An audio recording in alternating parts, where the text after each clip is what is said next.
Good. So welcome, everybody. And so one more thing to do. So everything in our world is coded in symbolism. A human being himself is a symbol, as you can see on the signs of the restroom doors and the pedestrian crossing sign. Symbols impact both our emotions and our behavior. For example, the symbol represented by the blaring sound of a fire alarm, and it is a symbol, may arouse panic and fear, while the meditative sound of a chime or the singing bowl may stimulate a sense of peace and calm. Symbols guide us throughout life. The arrow is an example, and psychologically, if you dream about it or have an affinity to them at some point in your life, it means that you're going through change and may need some help with direction. Symbols communicate their message simply and easily. Just like the old adage, a picture tells 1,000 words, symbols give us direction in a straightforward and easy to understand way.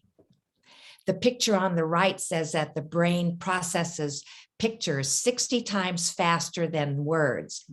And some sources say it's even faster than that. Symbols are able to pass on their message through pictures in an uncomplicated way. A couple examples are the poison sign with the skull and crossbones and the no smoking sign.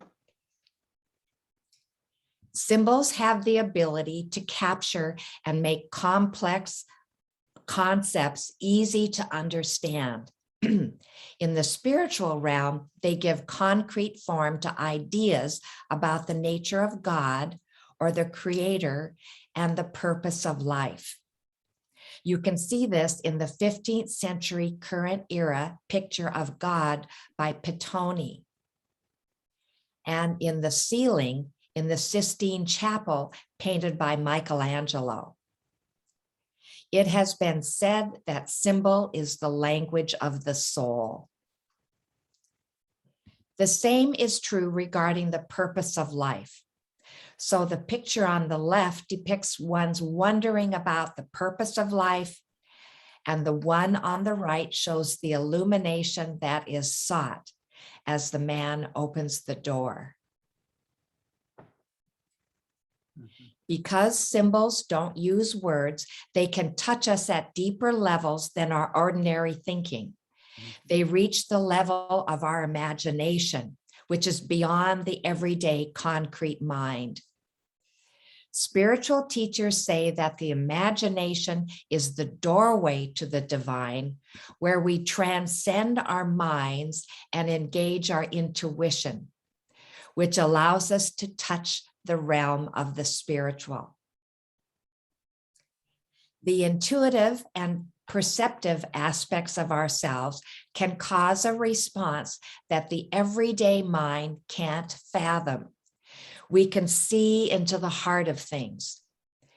And this is the intuition, and it's the little voice inside that's shown by the picture on the right, where the little voice is whispering inside the mind. I just think that's the most creative picture.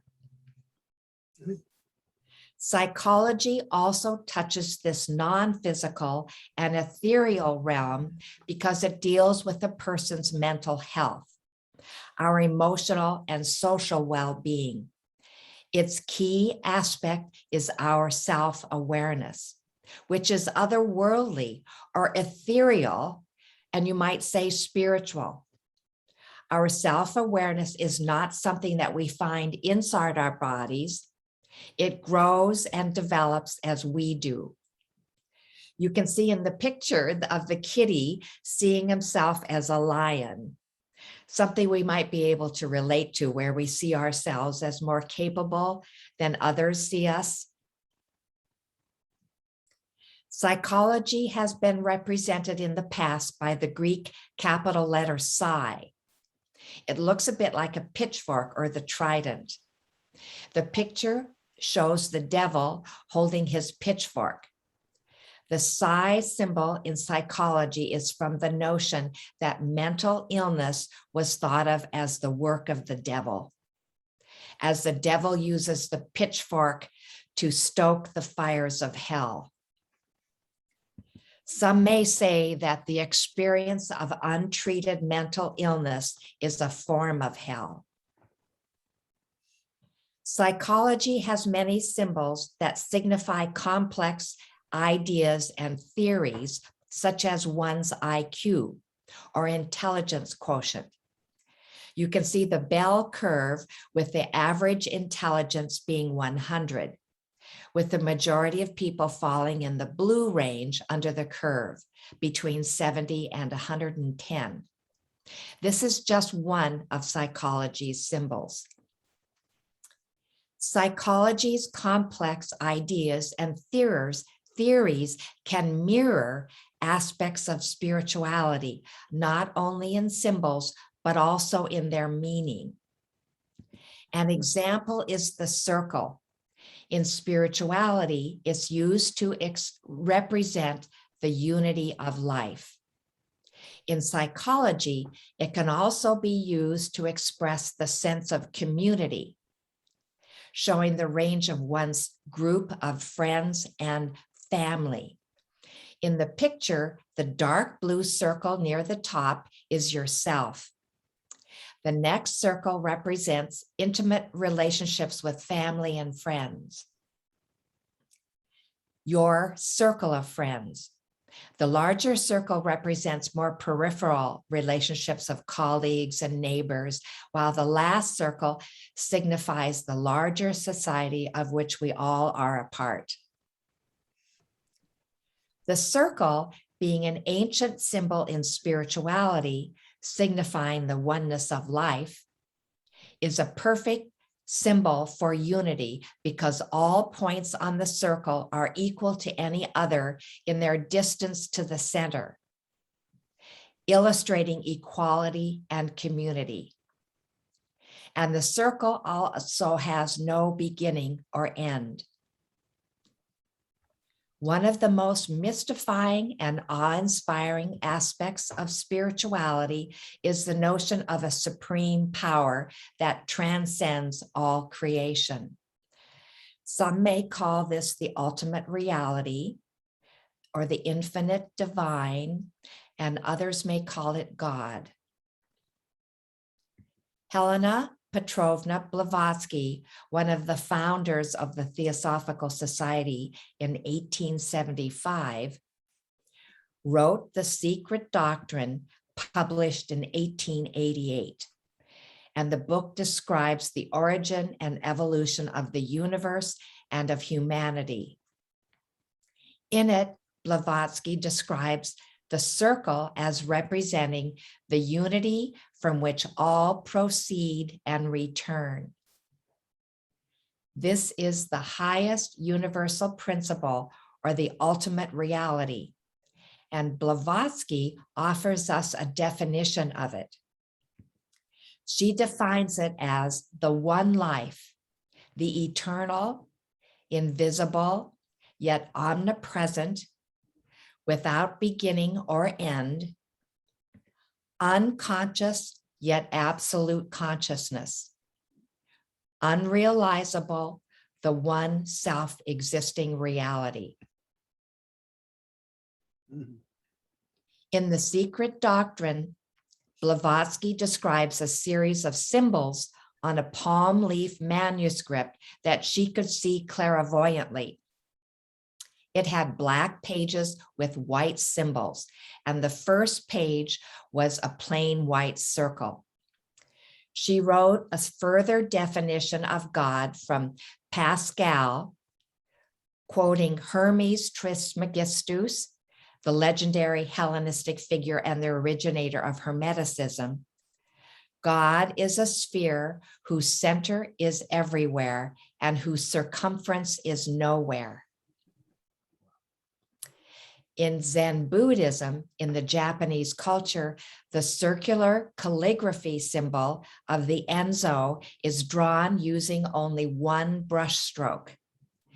It symbolizes the unity of life and can elicit a state of meditation when the person painting it is painting it because it represents the true nature of existence and enlightenment. In psychology, if you have a dream with a circle in it, it represents that you're going through a process of inner growth and spiritual evolution. The circle has been used throughout history to represent equality. It is seen in the Knights of the Round Table, where no knight sits at the head of the table to wield more power than the others. And the Dalai Lama uses this theme in his circular council or circle of advisors. The circle representing unity encompasses the element of safety and is seen in the wagon trains that formed a circle for protection at night. Also, communities in current day time in Africa, like the Maasai, make protective boundaries around their huts to keep wild animals away. The circle protecting the people and their livestock. Psychology also uses the form of a circle to indicate personal boundaries of what is unacceptable in another's behavior toward us. Boundaries encircle the limits we find comfortable.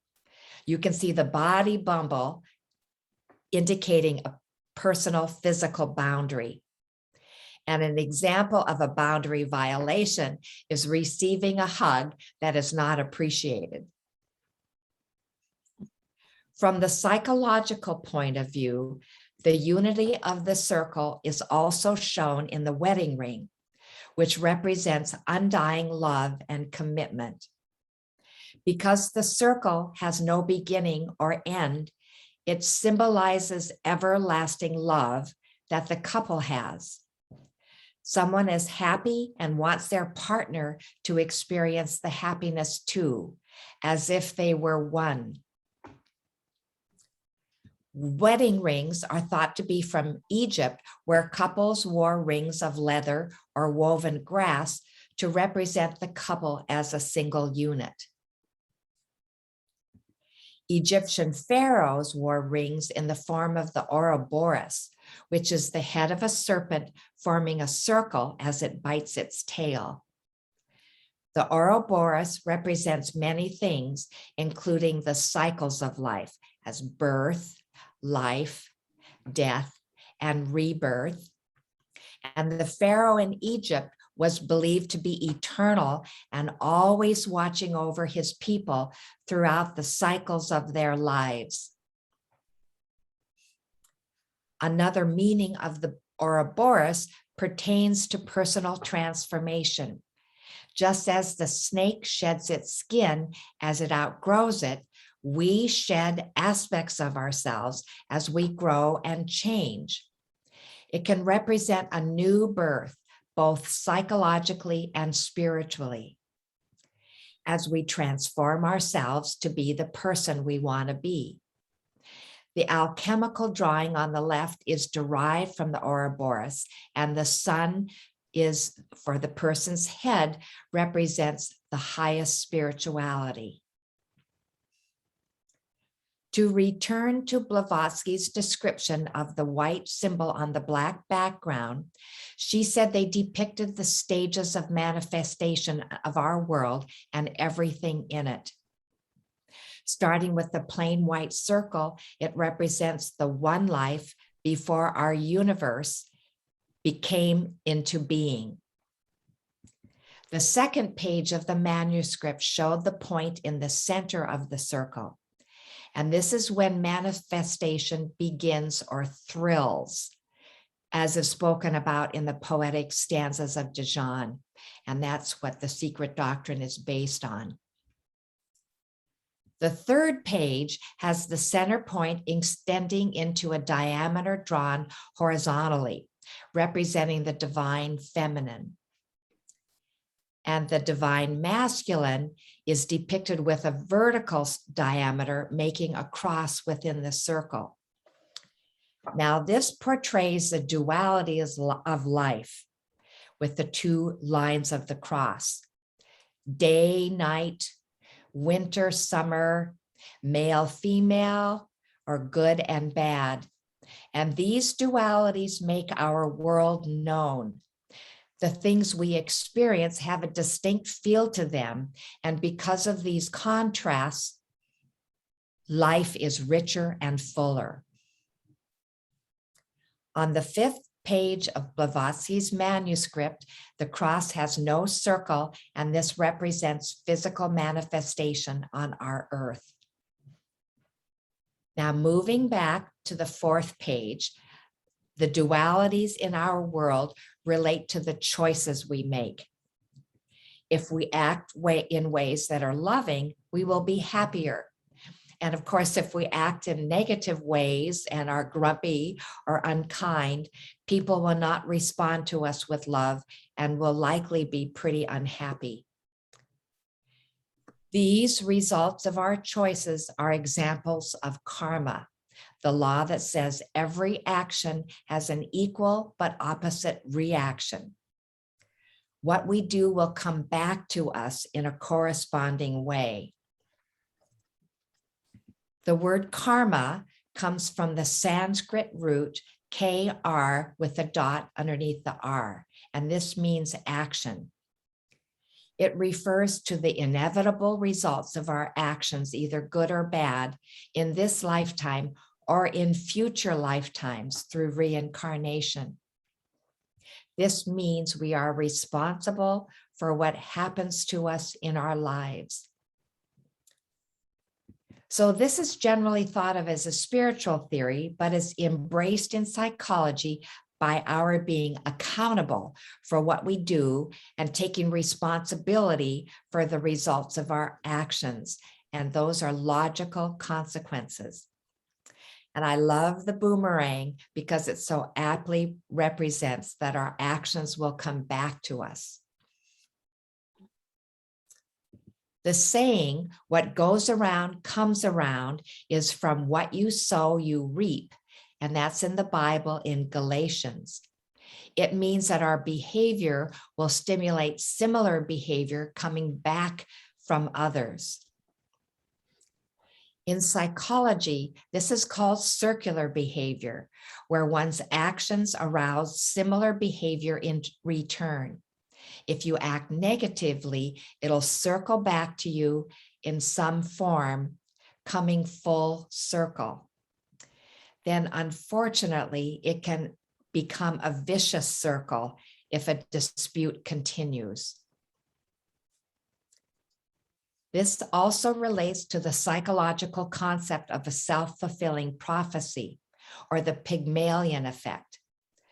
The slide at the top says, our actions toward others will impact their beliefs and actions back toward us, which will in turn reinforce our original, either accurate or faulty belief about ourselves. An example of such a faulty belief is the phrase, I can't do such and such. And this makes us less confident and influences how others view us. Again, this works because of karma. And spiritual teachers instruct us to watch what we think. We try not to poison our bodies with what we eat or drink, so we shouldn't poison our minds with negative thinking.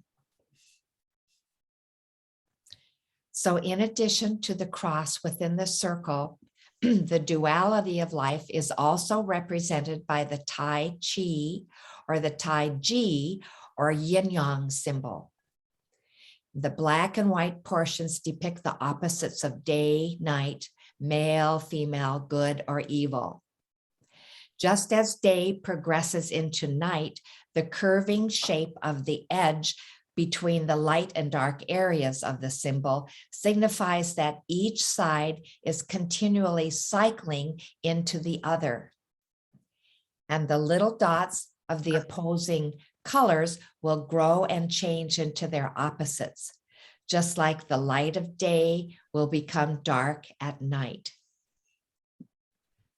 Originally, it was thought that the yin-yang symbol was composed of two fish swimming in a bucket, with each eye of the fish becoming was of the opposite color, and it would change to the opposite color. And then as the eyes would grow and change, it represents how life is constantly cycling from one state to the next in a continual balancing act. And then you can see this in the changes of our seasons. Additionally, the little dots of contrasting color illustrate how each side contains a little of the other in it. There is something bad in everything good, as well as something good in everything bad. As you can see on the slide, the sugary dessert may taste good, but it also has a lot of calories. On the other side, being laid off from your job may get you away from an ill-tempered boss or allow you to change your career. Ralph Waldo Emerson wrote of this in Compensation, where he said, "Every sweet hath its sour, every evil its good." Shakespeare wrote in King Henry IV, "There is some good soul of goodness in things evil, would men observantly distill it out." So whatever happens to you that seems bad has something positive in it. This is represented in the Chinese wisdom, where the pictogram for crisis means both danger and opportunity. The opportunity is the threat to your life in some way, but that's the danger, sorry. And the opportunity is the change point, or the potential for positive growth and change, both spiritually and psychologically. An example is someone with a broken leg who learns better computer skills, or even how to knit. The wise aphorism of every cloud has a silver lining has the same message. Blavatsky teaches us in The Secret Doctrine there's a purpose to the duality of good and evil.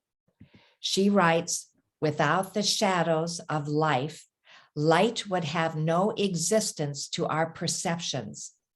If evil disappeared, good would also disappear." This means that good and evil serve the purpose of highlighting the existence of the other. If evil didn't exist, good would not be apparent. It wouldn't be known. Good would simply be. If you receive cruel treatment, you fully understand what it means to be shown kindness.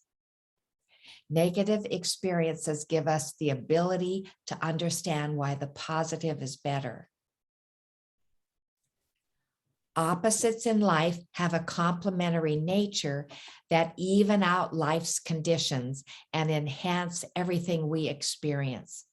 You can see the two genders of male and female provide interest, pleasure, and a more complete life experience. And of course, the changes in the season bring variety to the environment. If one side of the polarity is eliminated, however, the other side becomes destructive. Plants die if only exposed to sunlight. And we need rest along with our active lives, as well as alone time along with social activities. They round out, like the circle, all we go through. Psychology parallels the opposites of the yin-yang symbol in its techniques to help us deal with problems that come up. And one technique is opposite action, doing exactly opposite what our emotions tell us to do. An example is being nice to someone you don't like. And it's not called two-faced like the caption says. It causes a healing to take place. Another opposite action for depression is engaging yourself with other people. You may not feel like you have the energy to go out, but it provides stimulation and lifts your mood. Anxiety too can be relieved by the opposite of calm breathing or engaging in the behavior you fear. The poet Edwin Markham understood the significance of the circle and demonstrated opposite action in his poem, The Circle of Life. He drew a circle to shut me out. Heretic, rebel, a thing to flout. But love and I had the wit to win. We drew a circle and took him in. If we're excluded, we can draw a bigger circle and take in everyone inside it. This is through the attitude of love and forgiveness. Opposite of what you might want to do or feel being left out. Again, opposite action. Dr. Marsha Linehan from the University of Washington, and that's in Seattle, where I am, coined a useful phrase with dialectical behavioral therapy. And the phrase links psychology directly to spirituality and is called wise mind, which refers to our intuition and higher reasoning. This is opposed to the emotion mind that comes from our defenses or strong emotional reactions to things. The wise mind extends beyond our emotions and rational thinking to allow wisdom and intuition to arise. Dr. Marsha Linehan did us counselors a wonderful service when she coined wise mind, because we now have a term that doesn't merge into the realm of religion, something we generally keep separate in our counseling. Of course, unless you're a religious counselor. The emotion mind can carry us away without reason, such as when we're angry. And emotions don't have a brain, they're just prompts to inform us how we feel or tell us what we need or want. We need to use the wise mind to decide what our reactions will be. And so I love this picture of the little girl's wise mind shushing her angry self. We use the emotion mind. We can use it when we're feeling positive and give someone a hug, but we still use the wise mind to determine if the setting is appropriate. And I think I may have said emotion mind or gotten those mixed up, but you get the point. Emotions that well up in us can bring about a hug, but then we still determine, like in a business meeting, we are not going to give someone a hug, maybe. All of this involves being aware of our emotions and what we're doing, and it's called mindfulness, which is the non-judgmental awareness of the present moment.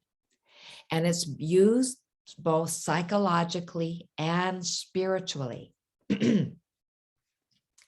John Kabat-Zinn, professor emeritus from the University of Massachusetts Medical School, created mindfulness-based stress reduction. And he taught mindfulness is paying attention on purpose to the present, non-judgmentally, to the unfolding experience moment by moment. So mindfulness is also called the spiritual practice of witnessing. Now, witnessing is just simply stepping back and observing, and you watch yourself think your thoughts, feel your feelings, and notice what you're doing with your body. You witness yourself move from place to place, and then you can also become aware of the entire situation you're in. Now, to help you understand the part of you that is the witness, just take a minute and move your eyes away from watching me or away from the computer screen, and don't focus on any one thing in particular.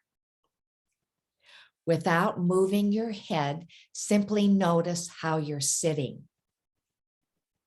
Be aware of where your arms are and how your feet are placed. Next, widen your awareness to notice what is next to you. Expand your awareness to take in everything in the room. And then go a step further to be aware of the building you're in, either a house or an apartment building. Then widen your awareness even more to take in the neighborhood you're in. Then be aware of your entire city. Increase your awareness to your state. Then go further and enlarge it to the entire United States. And then just go deeper and expand your awareness to take in the entire world. And finally, the entire solar system. And possibly even the universe.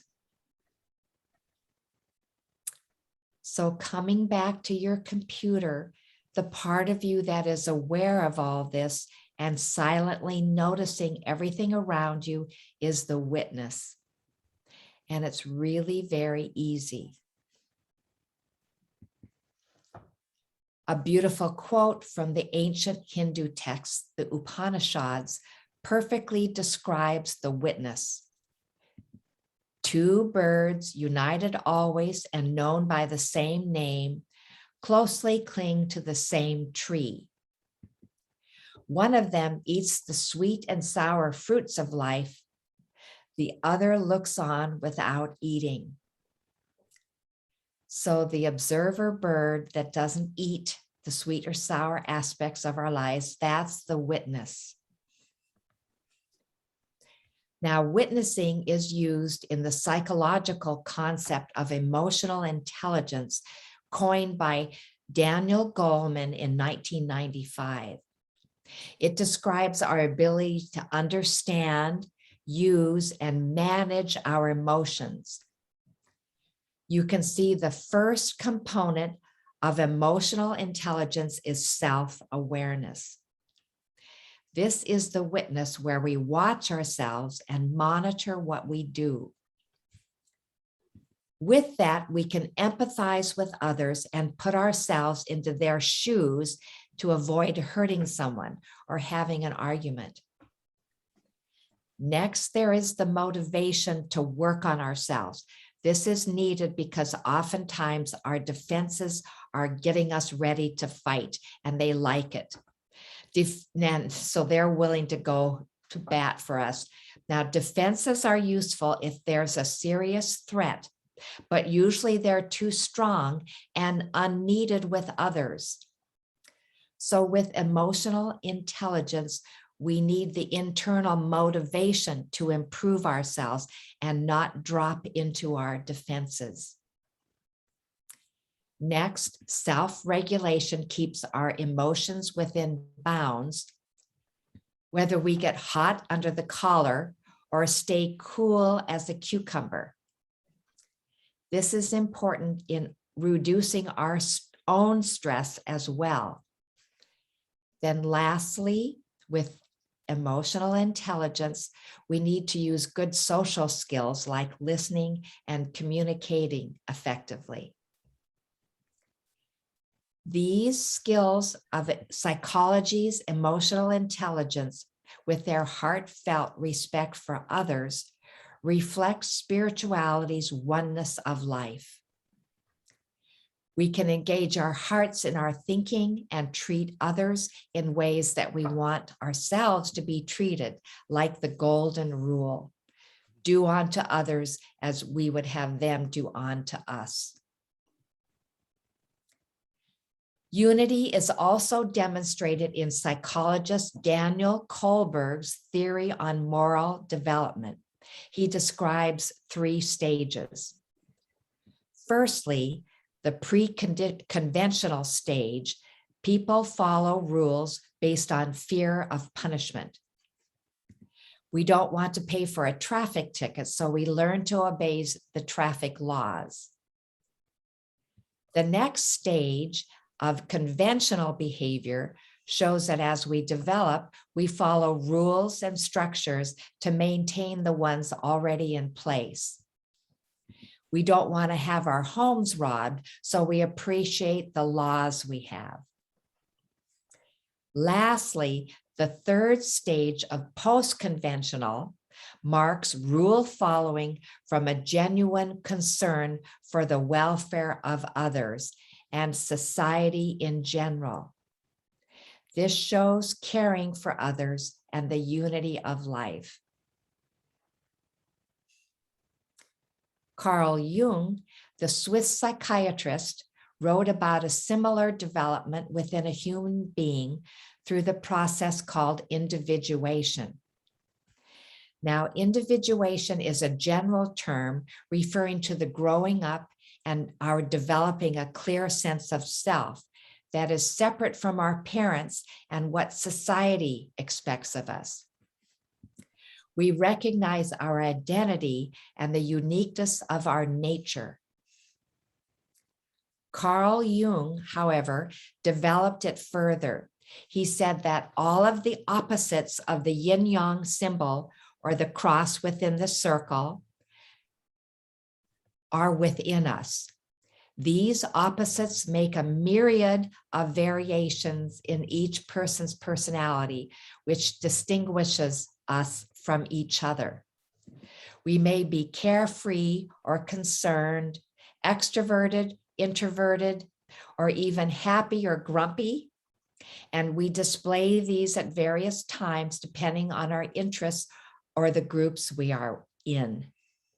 Carl Jung emphasized that individuation is the process of integrating all the opposites within ourselves, such as feminine qualities, the anima, as well as the masculine attributes, the animus, within us.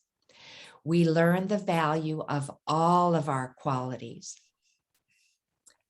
Carl Jung described that it's important to integrate all these variations, such as good or bad, otherwise they would be hidden in the shadow. So the shadow consists of qualities within us that we don't like or don't want to admit we have. They are weaknesses within us that we would like to forget about. And because we generally define ourselves with how we act most of the time, that's our persona, or how we present ourselves to the world. Negative qualities that don't show up very often, but are still a part of us, can easily be kept in the shadow or our unconscious. That's aspects of ourselves we're not fully conscious of, and we could forget about them. A quote from Confucius illustrates the shadow. He said, "When you see a man of worth, think of how you may emulate him. When you see a man who is unworthy, examine your own character." So this means that when we see someone who's unworthy, and that is if we think negatively of him, we must examine ourselves and our own character to see what we are noticing in someone else, and they're usually aspects within us. They're just very easy to see in another. And then they're convenient for us to deny in ourselves. And this is where Jung said our work is, what we need to focus on for our growth. This denial is a major defense mechanism which enlivens the shadow. And it's not acknowledging or seeing the trait in ourselves. Not me, I don't do that. And denial also allows us to have a false sense of our own purity. Another way to see the shadow is to look at the lies we tell. White lies or lies allow us to hide behind something we don't want exposed. Hide something we don't want exposed. They get us off the hook in some way and probably come from a sense of inadequacy or self-doubt. Still, another common defense mechanism that keeps the shadow alive is blame. And this allows us to shift the responsibility for our behavior onto someone else or to the circumstances we're in. It's usually based in fear, where we want to avoid the consequences for our actions. And it's his fault, or you started it.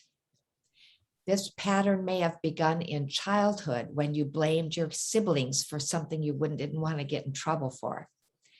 And it allows us to avoid facing our own shadow. And this is really something that takes a lot of courage for us to do, is just looking deep within and facing us. There's a Native American expression that demonstrates this very well. And it says, never point your finger at someone outside your circle because you have 3 fingers pointing back to yourself. The 3 fingers pointing to ourselves puts the responsibility for our behavior right where it should be. Another from the Sauk Native Americans, and that's where Wisconsin now is. Always look at your own moccasin tracks before you speak of another's faults. So I'd like to tell a short story that illustrates how easy it is to blame others for what we have done. And it's called The Missing Axe, and it's from China. Once upon a time, there was a farmer who worked in his fields. One day he misplaced his axe, and he was sure someone had stolen it. He suspected his neighbor's son. The boy walked like a thief, talk like a thief, and look like a thief. And the farmer thought about ways he could get it back. The following day, the man found his axe while he was working at the back of his field. And the next time he saw his neighbor's son, the boy walked, talked, and looked like any other child. So you can see how easy it is to blame others and forget about ourselves. A fourth psychological mechanism that protects the shadow is projection. This is thinking someone feels a certain way, has a particular attitude, or is acting in a particular way when it is only a conclusion drawn in our own minds. The cartoon shows projection, and the little guy thinks, I know you're thinking terrible things about me. He gets mad and feels judged. Then we learn that the other was only thinking of eating a piece of pie.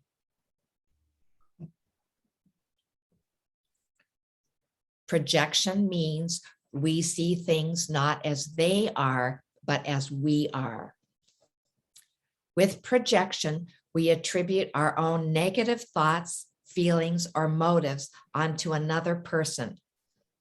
For example, we may feel inadequate around someone and project onto them that they're looking down on us.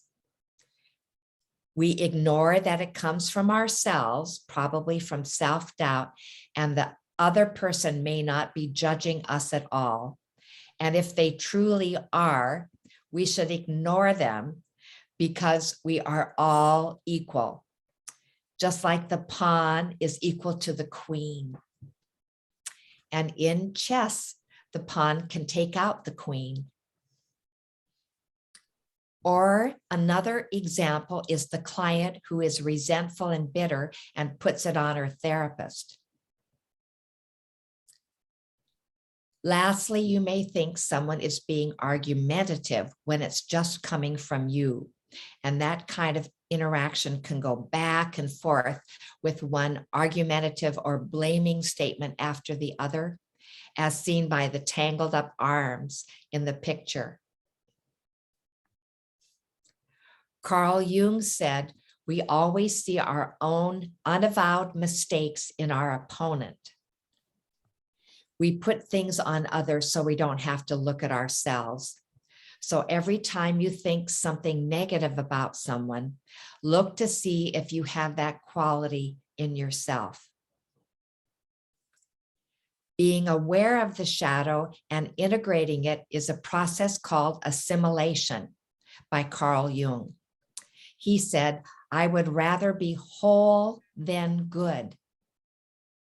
He would rather see all of his qualities, good and bad, than have only a limited view of himself as being good. Then he can face his shortcomings and transform them. According to Jung, because of the inner work and maturing that comes, and this is assimilation, he said it completes the process of individuation. Finally, the most important thing to keep in mind about a shadow quality is that it makes a contribution when it is assimilated. And that's because inherent in all negative qualities are aspects that are positive. The positives just need to be brought out. And this is depicted in the white dot in the black section of the yin-yang symbol. So let me give you an example. Suppose I'm rude. Now, the positive aspects of rudeness are frankness and candor. It cuts to the heart of things. I may say something that's true, but I do it in an undiplomatic, rude way. So the contribution is honesty. And so we learn from psychology that the key to changing something negative in us is to transform it into its opposite positive feeling or behavior. The opposite positive of rudeness is diplomacy or tact. Just as Isaac Newton said, tact is the art of making a point without making an enemy.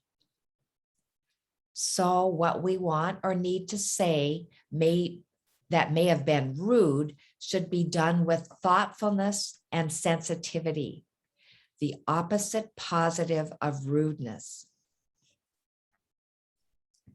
Another example is being critical of others in your mind, or by talking negatively about them to someone else. The positive is the attention to detail and the ability to analyze what is wrong. The opposite positive for this would be to examine yourself and analyze what we need to change. Then the opposite action from dialectical behavioral therapy, that technique I mentioned before. So with the person we were originally criticizing in our minds, we can pay them a compliment. This DBT skill of opposite action is demonstrated in the following story called Old Joe and the Carpenter, and it's from the United States. Old Joe lived out in the countryside all by himself. His best friend was his closest neighbor. Each of them lived alone since their wives had died and their children had left home. One day they had a serious disagreement about a stray calf that had wandered away. Each claimed it as his own. Now, both Old Joe and his neighbor normally got along quite well, so they were hurt not to be believed by the other. They both went home and stayed inside their houses. 2 weeks passed without a word between them. Suddenly, Old Joe heard a knock on the door, and as he answered, he saw a nice young man with a toolbox in his hands. And he called himself a traveling carpenter and asked if Joe had any work for him to do.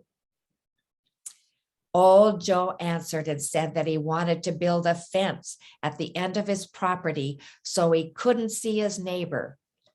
And he was particularly mad because his neighbor had diverted an old creek bed so that it went along their property line. And Old Joe was convinced he had done it out of spite. So this is projection, by the way. So the carpenter set out to do his work. At the end of the day, Old Joe went to look at the fence, and he was speechless.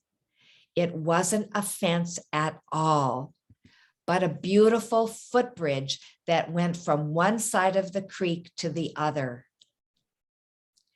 Just then, Old Joe's neighbor came out of his house, crossed the bridge, and held his hand out and said, "I'm sorry about the misunderstanding, Joe. The calf is yours. I just want us to be friends." Old Joe replied in kind, "I want to be friends too. You keep the calf." Then they each looked at the carpenter and said they could come up with more work for him to do. But the carpenter smiled and said, "I'd like to stay, but I can't. I have more bridges to build." So you can hear the opposite action shown by the carpenter building the footbridge and the forgiveness that was brought about. Opposite action is encouraged by spiritual teachers who say we must reach out to people and heal relationships.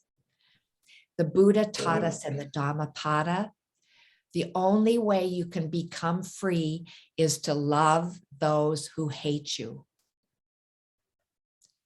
To further this point, spiritual teachers encourage us to do things for others. And in psychology, we know this is one of the best ways to feel better. The 14th Dalai Lama wrote in the Book of Joy, Lasting Happiness in a Changing World, adversity, illness, and death are real and inevitable. To heal your own suffering, turn away from your self-regard to wipe the tears from the eyes of another.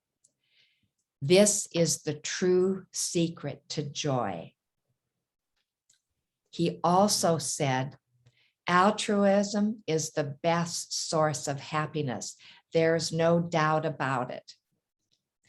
This creates a feeling of gladness within.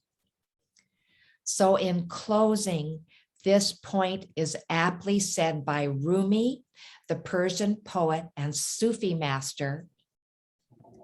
When you do things from your soul, you feel a river of joy moving inside you. Hopefully, these similarities of psychology and spirituality, showing us how we can grow and develop ourselves, will inspire you on your own spiritual path. Thank you. Thank you.